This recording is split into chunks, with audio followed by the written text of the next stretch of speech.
Buenos días, mis queridos hermanos, que la paz de nuestro Dios les acompañe en este precioso día. Le ruego a nuestro Dios que envíe su Espíritu, que nos capacite, que impresione nuestra mente, que nos ayude a poder entender su palabra. Hoy vamos a tratar un texto, una reflexión, que viene a apoyar la reflexión anterior, ¿verdad? La reflexión de hoy está titulada Siempre se revelará nueva luz en la palabra de Dios. Y vamos a ver de qué nos quiere hablar, ¿verdad? El Señor pide a los hombres y mujeres jóvenes que se preparen para el trabajo ferviente de toda la vida en la obra de la escuela sabática.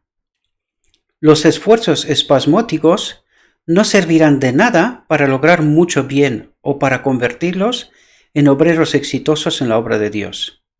Si perseveran con paciencia en el bien, llegarán a ser colaboradores de Dios. Debéis consideraros siervos de Dios cada día. Sed diligentes en vuestro trabajo cada día, y procurad no hacer senderos torcidos para vuestros pies, para que los cojos no se aparten del camino de la rectitud por vuestras malas acciones. El Señor tendría maestros en el trabajo de la escuela sabática que puedan dar un servicio de todo corazón, que aumentarán su talento mediante el ejercicio y harán mejoras en lo que ya se ha logrado. El Señor tendría cristianos trabajadores en su iglesia, porque el trabajador tiene menos tentaciones que aquellos que tienen poco que hacer. Y aquí creo que nos revela un principio importante. Es decir, si tendríamos nuestro tiempo ocupado en el estudio, en el entendimiento de la palabra de Dios, dice, tendríamos menos tentaciones que aquellos que tienen poco que hacer, ¿verdad?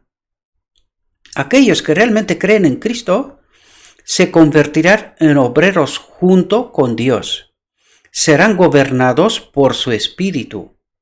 Y eso es una clave sumamente importante. Y luego comentaremos sobre esto alguna cuestión, ¿verdad? Serán gobernados por su Espíritu. Sus afectos serán purificados, sus pasiones serán controladas y aparecerán frutos preciosos en sus vidas para la gloria de Dios. Y estemos atentos aquí, porque los que realmente creen en Cristo reflejarán la luz. Siempre se revelará nueva luz en la palabra de Dios a aquel que esté en conexión viva con el sol de justicia. Por lo tanto, entendemos cómo funciona esto. Fijaos lo que dice. Porque los que realmente creen en Cristo reflejarán la luz. Siempre se revelará nueva luz en la palabra de Dios a aquel que esté en conexión viva con el sol de justicia. Y mucha gente se pregunta de por qué no entiende las Escrituras, ¿verdad? Pues esta es una clave, mis queridos hermanos. Esta es una clave. Estar en una conexión permanente con el Espíritu de Dios y con el deseo de entender. Lo dijimos en la reflexión anterior y no me quiero repetir, ¿verdad?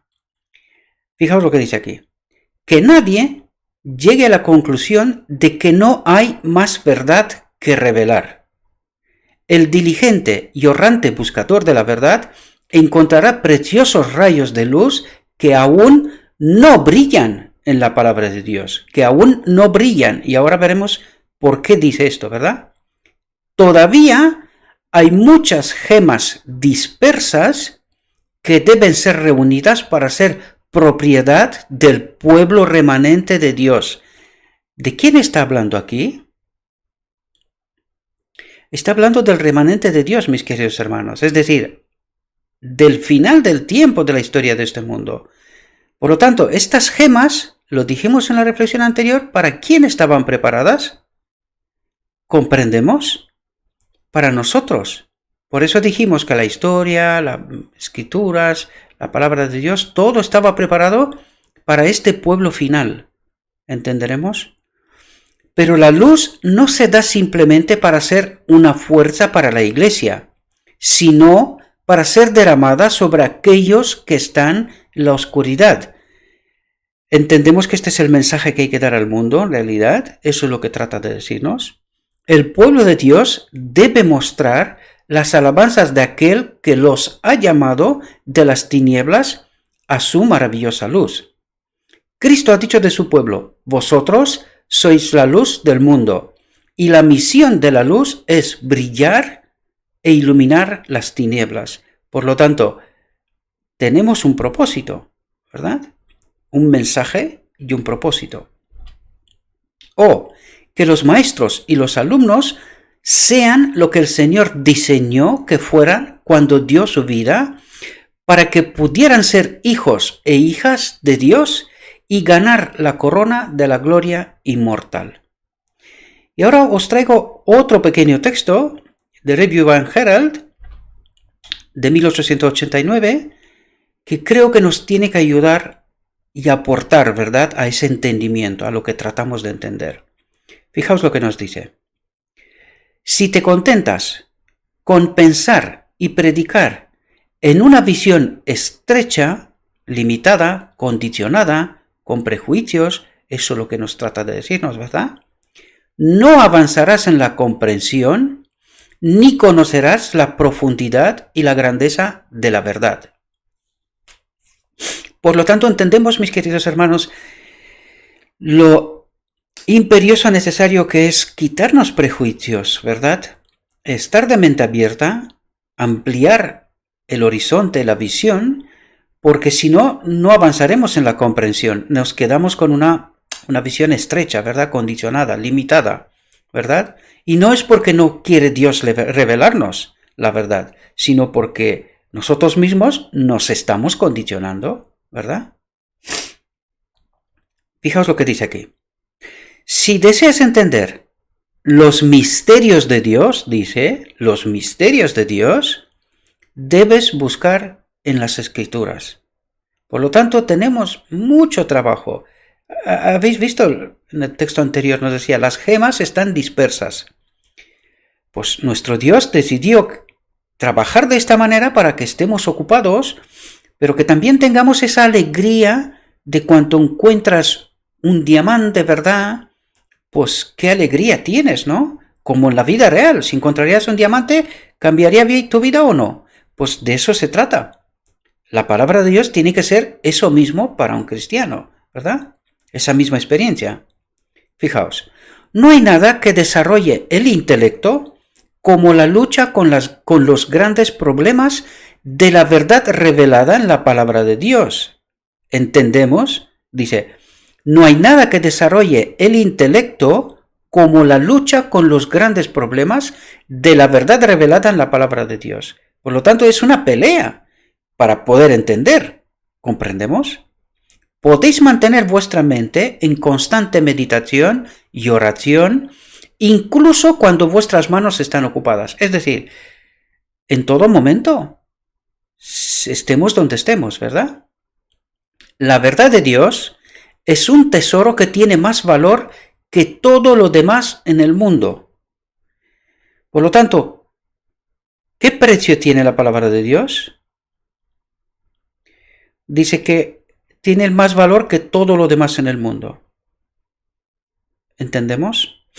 Su inestimable valor está ilustrado por la parábola de Cristo sobre el hombre que encontró un tesoro en un campo y fue y compró ese campo para poder arar cada parte de él y buscar todo el tesoro que contenía. Fijaos ahora, la bendita Biblia, el campo que contiene el tesoro, el jardín de Dios, está abierto para ti. ¿Para quién está abierto? Para ti, mi querido y querida hermana. Está abierto para nosotros. Solamente hemos de cavar. Es lo único que hay que hacer. Las gemas están, lo sabemos seguro. No estamos cavando en un campo fértil, no fértil, ¿verdad? Sino que es un campo que tiene gemas dentro. Esto lo sabemos seguro. Lo único que tenemos que hacer es cavar. Cavar y no parar de cavar, ¿verdad? Fijaos lo que dice. Escudriñad las Escrituras. Cavad en las minas de la verdad hasta que salgan las preciosas joyas que han estado escondidas allí durante siglos. Ahora entendéis por qué estaba diciendo que estas verdades, estas gemas, han sido escondidas para que nosotros, este pueblo remanente, las encontremos. ¿Con qué propósito? Pues con lo que dije antes, ¿verdad? En la reflexión anterior. Porque ese pueblo final tiene que saberlo todo, tiene que entender la verdad, para que no sea engañado de nuevo. Este es el propósito, mis queridos hermanos, ¿verdad? Y por supuesto, para que nosotros seamos transformados a través de esta verdad, ¿verdad? Bien colocada en su sitio. Y fijaos, dice, las preciosas joyas que han estado escondidas ahí durante siglos y podáis presentarlas al pueblo. Por lo tanto, una vez que descubrimos esas verdades, hemos de compartirla, ¿verdad? Bien, quería comentaros algo con respecto al Espíritu Santo, ¿verdad? Porque esta misma mañana estaba viendo un pequeño debate, por decirlo así, en Facebook, ¿verdad? Y alguien venía y decía, oye, que estáis hablando todo el rato del mensaje de 1888. ¿Y qué es este mensaje? Pues precisamente este es el problema, mis queridos hermanos. Es curioso porque esta gente son adventistas del séptimo día, ¿verdad? Y yo me pregunto, porque decía que no, es que alguien le contestó, ¿verdad? Más o menos en una pequeña síntesis, lo que realmente es 1888 y el mensaje de la justicia de Cristo, ¿no? Que es lo que venimos desarrollando aquí, una detrás de otra, ¿no? Y él dijo, sí, pero que esto no está en la Biblia. Y casi estaba a punto de meterme en esa discusión, en ese debate para contestarle, ¿no? Pero luego pensé, digo, no, déjalo. Si no ha entendido es porque le falta la clave. Y es precisamente lo que os quiero comentar. ¿Cómo es posible que siendo uno adventista del séptimo día, no se conozca el espíritu de profecía? Porque, mi querido hermano, si tú eres adventista del séptimo día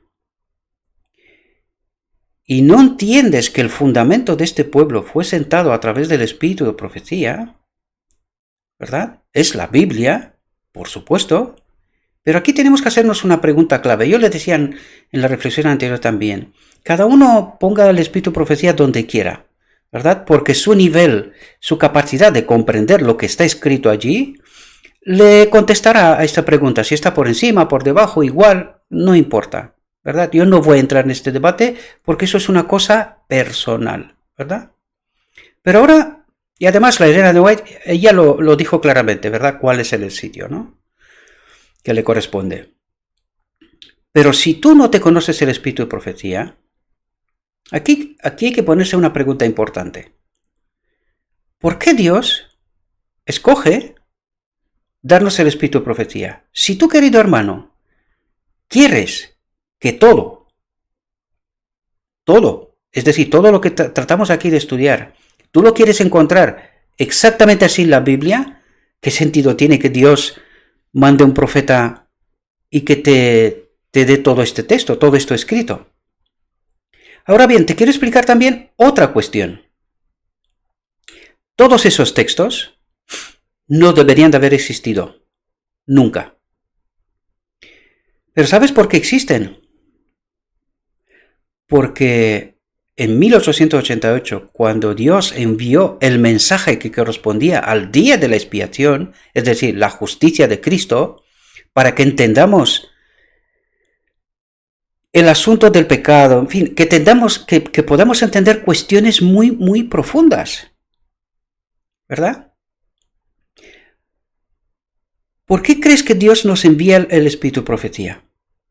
Si todo se podía entender con la Biblia, ¿cómo te crees tú que los demás con la Biblia en la mano han llegado en la oscuridad en la que estaban? Es más, ¿cómo te crees tú que hemos llegado nosotros con el espíritu de profecía incluso donde estamos? No logras entender que aquí hay un asunto mucho más profundo. En 1888, Dios debido al rechazo, porque en aquel momento a poco tiempo deberíamos de haber estado en el cielo, ¿verdad? Esa obra, este mensaje para el mundo se hubiese dado entonces y en poco tiempo, pocos años, hubiésemos ido al cielo, ¿verdad? Pero debido al hecho de que hemos rechazado el mensaje, pues como consecuencia de esto, y para que no estemos perdidos definitivamente, ¿verdad? Nos dejó todos esos mensajes, con la esperanza de que algún día habrá un pueblo, un remanente, que entenderá este mensaje. Y si tú no entiendes eso, la cuestión es la siguiente. Es porque no quieres, para empezar. Porque la pregunta de aquel hombre puede parecer pertinente, pero en realidad es una pregunta impertinente. Y sé que es una palabra dura. Y me explico. Si Dios está diciendo, dice, la bendita Biblia, el campo que contiene el tesoro, el jardín de Dios, está abierto para ti y te invita a escudriñar las escrituras, cavar en las minas de la verdad hasta que salgan las preciosas joyas. ¿Esto sirve para todo el mundo o es una cuestión exclusiva? ¿Me entiendes, mi querido hermano? Es porque en realidad aparentamos querer saber, pero nuestro querer saber, ¿sabes cómo funciona? Nosotros lo entendemos como cuando entras en un restaurante, te sientas a la mesa, alguien que venga, tú comandas y, oye, que me venga el mensaje de 1888. Alguien te traiga el plato, lo comas, te levantas y te vas. Esto en el mundo en el que vivimos puede funcionar, pero nuestro Dios no funciona así. Fijaos lo que nos está diciendo.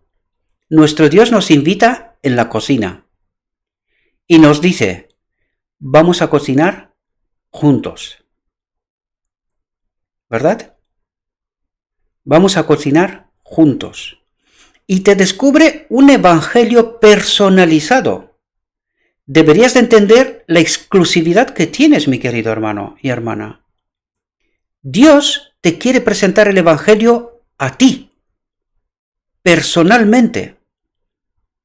Pero ¿sabes cuál es el problema? No nos los puede revelar porque nosotros estamos pensando como en este mundo. Queremos sentarnos en la mesa y ahorrarnos el esfuerzo de preparar y cocinar la comida. Que alguien nos la traiga. Y nosotros solo queremos comer y nos vamos. Pues ahora entiendes de por qué en toda la Edad Media, con la Biblia en la mano, desde Lutero en adelante, desde luego, se perdieron, se metieron en la oscuridad. Y ahora entiendes de por qué incluso el pueblo, la iglesia de la Odisea, ¿verdad? El pueblo final, con la Biblia y el espíritu de profecía en la mano, también se ha metido en la oscuridad. Y ahora entiendes de por qué tiene que haber un remanente del remanente que descubran estas joyas que han estado escondidas durante siglos, ¿verdad? Para que los descubramos. Porque ¿por qué está diciendo aquí joyas que han estado escondidas durante siglos? ¿Cuándo está escribiendo este texto? Es un año después, mi querido hermano, el 1889. Y te aconsejo, es mi humilde opinión, que te fijes desde cuándo empezó a ser escrito, o cuándo se empezó a escribir con mayor profundidad casi todo el espíritu de profecía. Porque hasta 1888 teníamos muy poco escrito. Muy poco. Review and Herald, las señales de los tiempos, algunos sermones, primeros escritos y poco más. Poco más. Casi todo lo que tenemos es después de 1888. Tenemos que hacernos la pregunta, ¿por qué? ¿Por qué era necesario?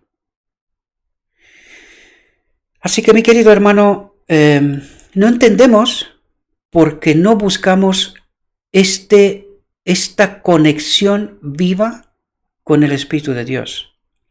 Y queremos ahorrarnos el cocinar la comida junto con el Espíritu de Dios, para que podamos encontrar estas preciosas joyas, para que podamos entender los misterios de Dios. Están aquí en este texto. Todo esto está revelado, mi querido hermano. He visto algunos dislikes, ¿verdad? Sigo preguntándome por qué. Supongo que será gente que no entiende. Queridos, sin el Espíritu de Dios nos vamos a perder. Y lo digo esto porque tienes que entender qué es lo que ocurre al final del día de la expiación. Y si no tienes el Espíritu de Dios, estás perdido, mi querido hermano. Lo siento de mi alma, porque este es el propósito para el cual trabajamos. Pero si no quieres entender, nunca entenderás. Esto es así como funciona. Dios necesita valientes, gente que se entregue por completo, que pelee con la palabra en búsqueda de estas preciosas joyas, estas gemas escondidas para ti, querido hermano. Pero tú te quieres ahorrar el cavar. Y esto no funciona así. Si no entiendes ese principio, desgraciadamente vas a tener un problema. Pero yo ruego y espero, confío, que por la gracia de Dios, a través de su Espíritu, seas capaz de cambiar de opinión. Seas capaz de remangarte y empezar a cavar y entender estas preciosas joyas. Porque aquí fijaos lo que dice: el jardín de Dios está abierto para ti. Escudriñad las Escrituras, cavad en las minas de la verdad.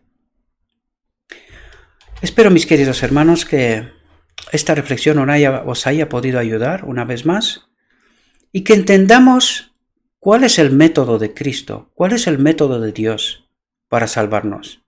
Nosotros queremos ahorrarnos, ¿verdad? Ese caminar arriba a Gólgota y esa cruz que pesa. Pues no hay otro camino, mi querido hermano. Solo el camino que ha recorrido el Maestro. No hay otro. Y si quieres ir por otro camino, que sepas que el final no es el mismo. Os deseo, mis queridos hermanos, que tengáis un próspero día y que todo lo que os he dicho, os lo he dicho en nombre de Cristo Jesús. Amén.